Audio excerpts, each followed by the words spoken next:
World news के sponsor हैं स्वागत, अदरक, लहसुन और मसाले 100% प्योर एंड हाइजीनिक।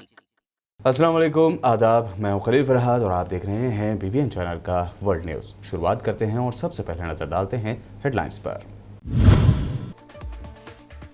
फिर से मंडलाने लगा है अरब कंट्रीज में लॉकडाउन का खतरा। कुवैत ने अगले हुक्म तक बंद कर दिए अपने जमीनी और समंदरी रास्ते, लॉकडाउन की तरह जारी की गाइडलाइंस।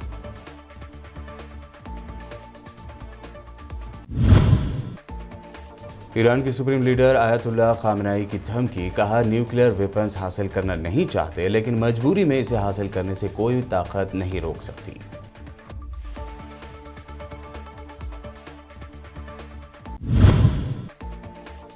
ईरान में कार्टून फिल्मों में आने वाले फीमेल कैरेक्टर के लिए हिजाब पहनना जरूरी, कार्टूनों के नुकसानात को लेकर जारी किया गया फतवा।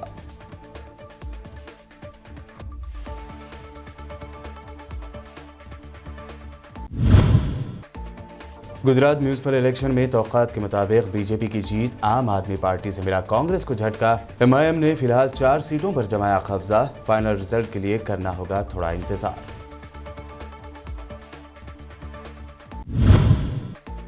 कोयला घोटाला में ममता बनर्जी के भतीजे अभिषेक बनर्जी की बीवी से सीबीआई ने की पूछताछ। ममता ने कहा बीजेपी कर रही है बदले की सियासत।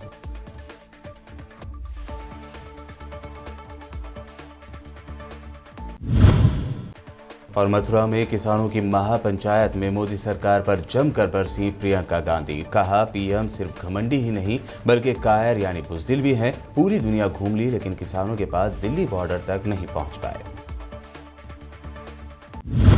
कुवैत ने कोरोना वायरस को फैलने से रोकने के लिए अपनी ज़मीनी और समंदरी सरहदें अगले हुक्म तक बंद करने का ऐलान किया है। अलबत्ता जहाज रानी की सनत से वाबस्ता कारकुनों, कुवैती शहरियों और उनके ख़ानदानों को मुल्क में दाखिले की इजाज़त होगी। कुवैत की वजारती कौंसिल के फैसले के मुताबिक ज़मीनी गुजरगाहों और समंदरी बंदरगाहों से शहरियों, उनके बीवी बच्चों, वालिदैन के अलावा उनके घरेलू कामकाज करने वाले मुलाजमीन को रियासत में दाखिले की इजाज़त होगी। कुवैत ने रेस्टोरेंट्स और कैफ़े में लोगों के जाने पर भी आइंदा बूझ से पाबंदी लगा दी है। अलबत्ता वो वहाँ से खाना अपने घरों या दफातर यानी ऑफिस में मंगवा सकते हैं। कुवैत में ये नई पाबंदियाँ अगले हुक्म तक बरकरार रहेंगी।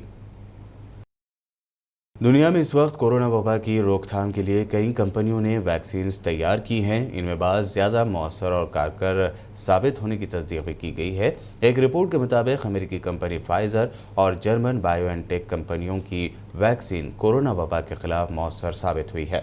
इसराइल में तैयार होने वाली यह रिपोर्ट ब्लूमबर्ग में शाये की है, जिसमें बताया गया है कि फाइज़र ब्लूमबर्ग फार्मूला काफ़ी कामयाब रहा है। इसराइल में 20 दिसंबर से कोरोना वैक्सीन लगाने का अमल जारी है। ये वैक्सीन शहरियों में कोरोना वबा के खिलाफ क़ुव्वत मदाफ़ियत बढ़ाने और शहरियों की जानों के तहफ़्फ़ुज़ के लिए काफ़ी मौसर साबित हुई है। ईरान की supreme leader Ayatollah Ali Khamenei ने धमकी आमेज़ बयान में कहा है कि उनका मुल्क आलमी ताकतों के आगे घुटने नहीं टेकेगा। उनका कहना था कि कोई ताकत ईरान को जौहरी हथियारों को हासिल करने से नहीं रोक सकती। ईरानी सुप्रीम लीडर ने एक बयान में कहा कि ईरान चाहे तो जौहरी हथियार बना सकता है, मगर हम ऐसा नहीं करना चाहते। जौहरी मुआहदे से ईरान का तरीक़ाकार तब्दील नहीं होगा। ईरानी सुप्रीम लीडर ने आगे कहा कि तेहरान किसी बैरूनी दबाव में नहीं आएगा और हम न्यूक्लियर डील से मुताल्लिक़ अपने मौक़िफ़ को भी तब्दील नहीं करेंगे। उनका कहना था कि ईरान के जौहरी प्रोग्राम के हवाले से अमेरिका और यूरोप का तरीक़ाकार इंसाफ पर मुबनी नहीं है। व्हाइट हाउस ने कहा है कि ईरानी supreme leader Ayatollah Ali Khamenei के जौहरी प्रोग्राम से मुताल्लिक़ मुतनाज़ बयान के बावजूद हमारे मौक़िफ़ में कोई तब्दीली नहीं आएगी। व्हाइट हाउस के तर्जुमान जेन साकी का कहना है कि हम ईरान के साथ बातचीत के नताइज से पहले ईरान पर लगाई गई पाबंदियाँ नहीं उठाएंगे और न ईरानी सुप्रीम लीडर के यूरेनियम अफजोदगी की मकदार बढ़ाने से मुताल्लिक़ बयान से हमारी पॉलिसी तब्दील होगी। जेन साकी ने आगे कहा कि हम जौहरी डील पर इजाफी इक़दाम नहीं करेंगे और दस्तखत करने वाले ग्रुप में तयशुदा मुज़ाकरात का इंतज़ार करेंगे।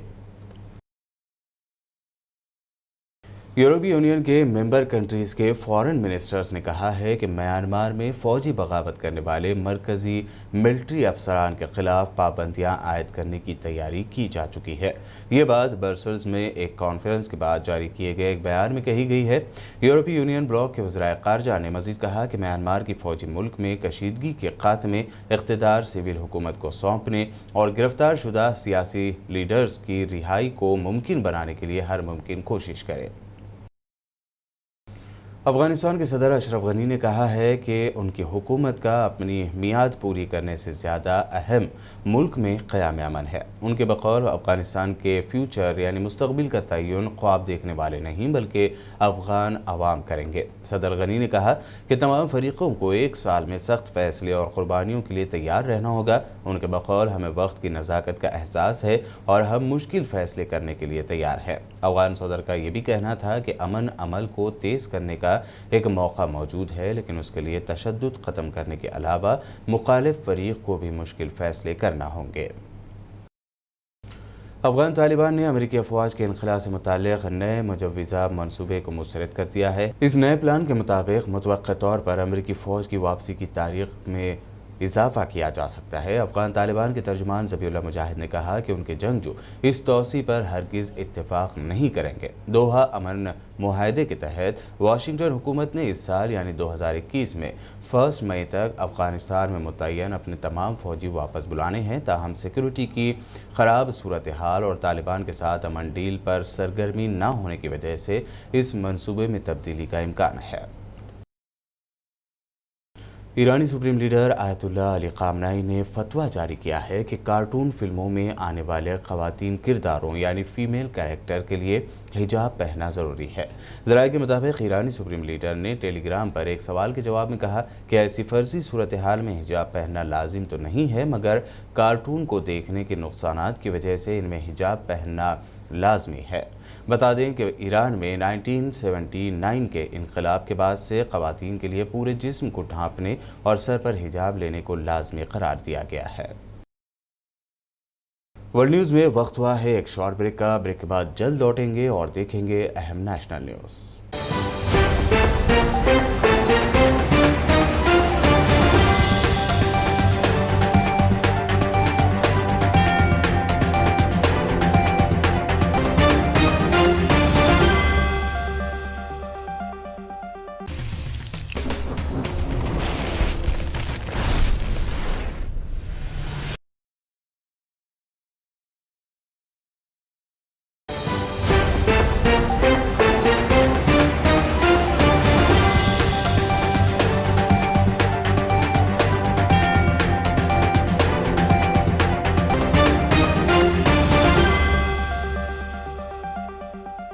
ब्रेक के बाद आपका दोबारा खैर मकदम है। आइए आप देखते हैं नेशनल न्यूज़। बात करते हैं गुजरात के म्यूनसिपल इलेक्शन की।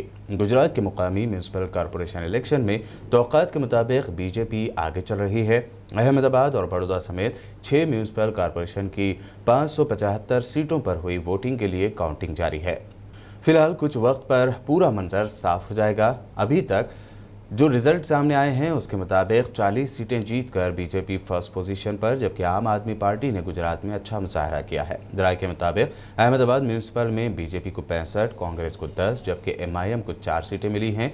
वहीं सूरत में बीजेपी को 46, कांग्रेस को 10, आम आदमी पार्टी को 18 सीटें हासिल हुई हैं। वहीं बड़ौदा में बीजेपी को 15 तो कांग्रेस को 10 सीटें मिली हैं। बहरहाल गुजरात में एमआईएम ने पहली बार एंट्री मारी है और आज पार्टी सुप्रीमो असदुद्दीन ओवैसी खुद गुजरात में मौजूद हैं। कोयला घोटाले में तृणमूल कांग्रेस की मुश्किलात बढ़ सकती हैं। टीएमसी रुकन पार्लियामेंट और ममता बनर्जी के भतीजे अभिषेक बनर्जी की बीवी रोजरा बनर्जी से सीबीआई ने करीब 1.5 घंटे तक पूछताछ की है।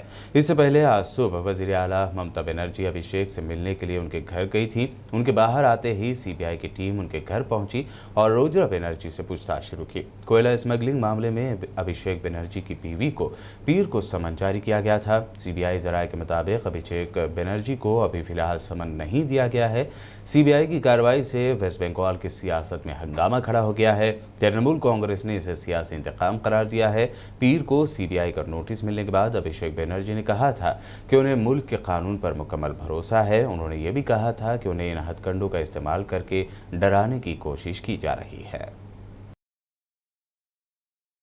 Central petroleum minister Dharmendra Pradhan ने पेट्रोल और डीजल की बढ़ती कीमतों पर चल रहे सियासी घमासान पर अपना रिएक्शन दिया है। उन्होंने कहा कि इंटरनेशनल मार्केट में क्रूड ऑयल की कीमतों में इजाफे की वजह से पेट्रोल और डीजल की कीमतों में इजाफा हो रहा है। ये धीरे धीरे कम हो जाएगा। इस मौके पर उन्होंने सोनिया गांधी पर तंज करते हुए कहा कि उन्हें पता होना चाहिए कि राजस्थान और महाराष्ट्र की सरकार ने टैक्स के जरिए से सबसे ज़्यादा कमाई की है।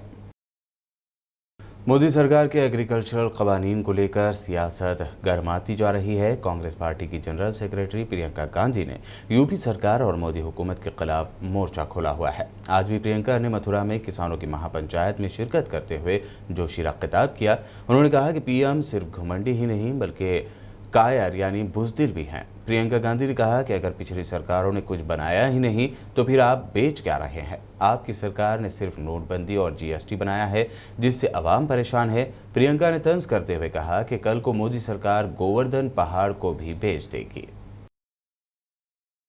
तेलंगाना में अब तालीमी इदारों को खोलने का सिलसिला शुरू हो रहा है। खबर है कि 24 फरवरी से 6 से 8 क्लास के बच्चों के लिए स्कूल्स खोलने की इजाज़त दे दी गई है।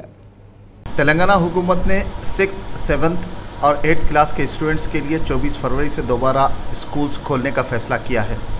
वज़ीर तालीम सबिता इंद्रा रेड्डी ने आज मंगल को एक प्रेस रिलीज के जरिए बताया कि वज़ीर आला के चंद्रशेखर राव की हिदायत के बाद ये फैसला किया गया है और 24 फरवरी से 1 मार्च के दरमियान स्कूल्स में इन क्लासेस के दोबारा तालीमी सरगर्मियों का आगाज़ कर सकते हैं। ताहम स्कूल्स को कोविड-19 के गाइडलाइंस पर सख्ती से पाबंदी को यकीनी बनाना होगा और स्टूडेंट्स को क्लासेस में शिरकत के लिए वालिदैन की रजामंदी लाजमी होगी, जबकि अटेंडेंस पर कोई जोर नहीं होगा। वाज़ेह हो कि हुकूमत ने 9th, 10th और कॉलेजेस के लिए तालीमी सरगर्मियाँ शुरू करने की इजाज़त पहले ही दे दी थी और सिर्फ ट्यूशन फीस वसूलने की ही हिदायत दी थी। इस दरमियान खबरें सामने आई थी कि बाज़ स्कूल्स ने अपनी मर्ज़ी से लोअर क्लासेस के स्टूडेंट्स के लिए भी क्लासेस की शुरुआत कर दी थी और वालिदैन पर स्कूल फीस व दीगर के लिए दबाव डाला जा रहा था। वाज़ेह हो कि कोरोना के पेश नज़र रियासती हुकूमत ने 1st क्लास से 5th क्लास के स्टूडेंट्स को प्रमोट किए जाने का ऐलान 24 दिसंबर 2020 को ही कर दिया था और अब वज़ीर तालीम के बयान के मुताबिक 6th, 7th और 8th क्लास के स्टूडेंट्स के लिए दोबारा स्कूल खोलने का फैसला लेते हुए इजाज़त दे दी गई है और कल से 1 मार्च के दरमियान स्कूल्स 6th, 7th और 8th के स्टूडेंट्स के लिए तालीमी सरगर्मियों का आगाज़ कर सकते हैं। उत्तर प्रदेश के बागपत से एक वीडियो तेजी से वायरल हो रहा है। इस वीडियो में कुछ लोग एक दूसरे को जमकर पीटते नजर आ रहे हैं। बागपत में एक चाट वाले ने दूसरे चाट वाले का कस्टमर अपनी तरफ बुला लिया, फिर क्या था, जमकर मारपीट शुरू हो गई। पुलिस ने इस सिलसिले में 8 लोगों को गिरफ्तार किया है। वीडियो के बाद अब उनकी एक तस्वीर भी वायरल हो रही है जहां वो थाने में बैठे नजर आ रहे हैं। इस फोटो पर भी लोग तरह तरह के कमेंट कर रहे हैं।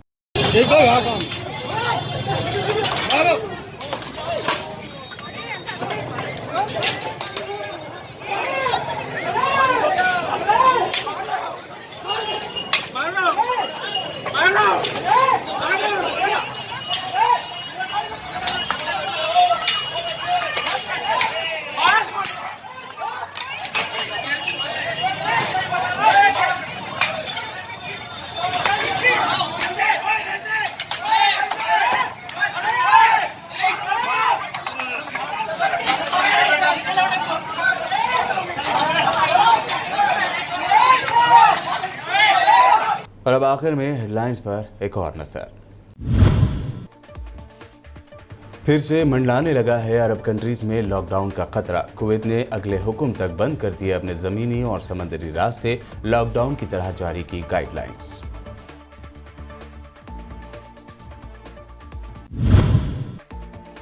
ईरान की सुप्रीम लीडर आयतुल्लाह खामनेई की धमकी, कहा न्यूक्लियर वेपन्स हासिल करना नहीं चाहते लेकिन मजबूरी में इसे हासिल करने से कोई ताकत नहीं रोक सकती।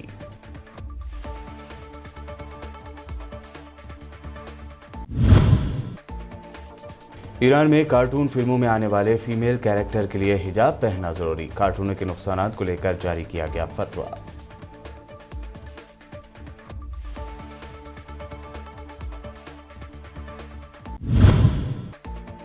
गुजरात म्यूनिसिपल इलेक्शन में तौक़ात के मुताबिक बीजेपी की जीत, आम आदमी पार्टी से मिला कांग्रेस को झटका। एमआईएम ने फिलहाल 4 सीटों पर जमाया कब्जा। फाइनल रिजल्ट के लिए करना होगा थोड़ा इंतजार।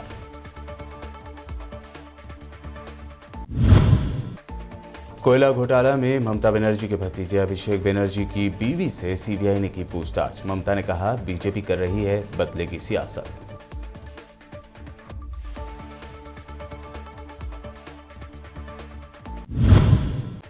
और मथुरा में किसानों की महापंचायत में मोदी सरकार पर जमकर बरसी प्रियंका गांधी। कहा, पीएम सिर्फ घमंडी ही नहीं बल्कि कायर यानी बुज़दिल भी हैं। पूरी दुनिया घूम ली लेकिन किसानों के पास दिल्ली बॉर्डर तक नहीं पहुंच पाए। वर्ल्ड न्यूज़ में ये थी अब तक की अहम नेशनल और इंटरनेशनल न्यूज़। यूट्यूब पर हमारे चैनल को सब्सक्राइब जरूर करें। मज़ीद अपडेट्स के लिए बने रहिए हमारे साथ और देखते रहिए बीपीएन चैनल। हाँ।